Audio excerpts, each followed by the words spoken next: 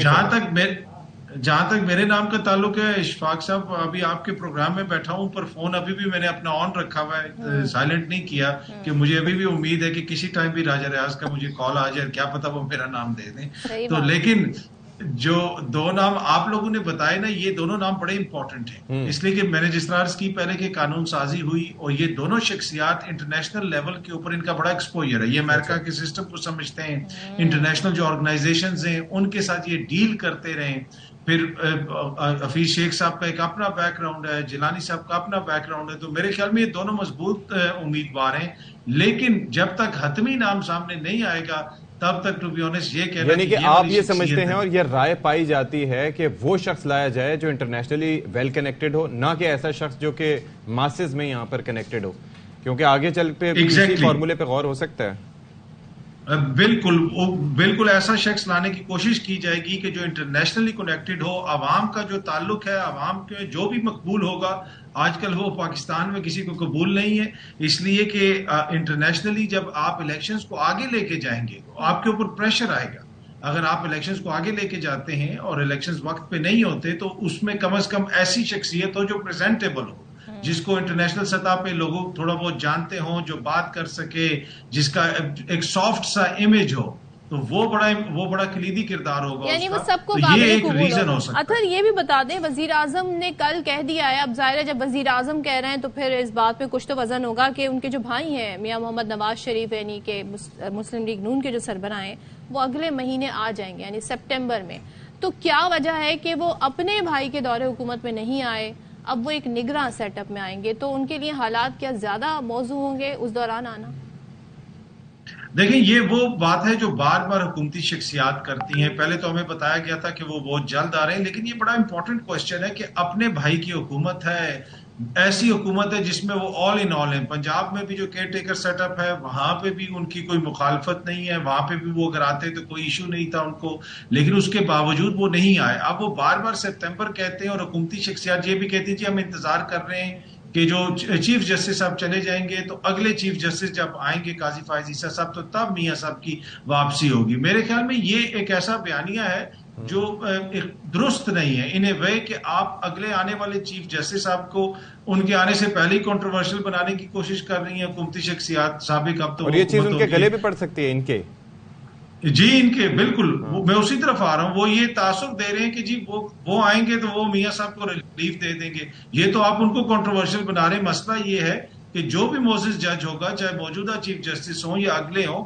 وہ تمام جج صاحبان آئین اور قانون کے مطابق فیصلے کرتے ہیں، شخصیات کو دیکھ کے فیصلے نہیں کرتے. تو یہ بڑا ایک پرابلمٹک ان کا بیانیہ ہے جس کی وجہ سے اداروں کو بھی کنٹروورشل بنانے کی ایک طرح سے کوشش کی جاتی ہے. اور یہ جو کے پی میں ہو رہا ہے، کے پی میں پنجاب میں الیکشن نہیں ہوئے، ہم نے دیکھا، پھر اس کی مختلف توجیحات دی گئیں، حالانکہ وہاں پر آئین کی خلاف ورزی بھی ہو گئی. اب وہاں نگراں حکومت کے لیے بھی ایک نگراں حکومت کی ضرورت ہے، وہاں استعفے مانگ لیے گئے. تو یہ کیا ہم کہیں اور صوبوں میں بھی اس طرح کی ایکسرسائز ہوتے ہوئے دیکھیں گے؟ اس سے کیا نتیجہ اخذ کریں اطہر؟ اس وقت جو ہے نا صدف، اس وقت بنیادی طور پہ آپ کے ملک میں آئین جمہوریت کوما کے اندر ہے، اور یہ میں بڑا سیریسلی کہہ رہا ہوں.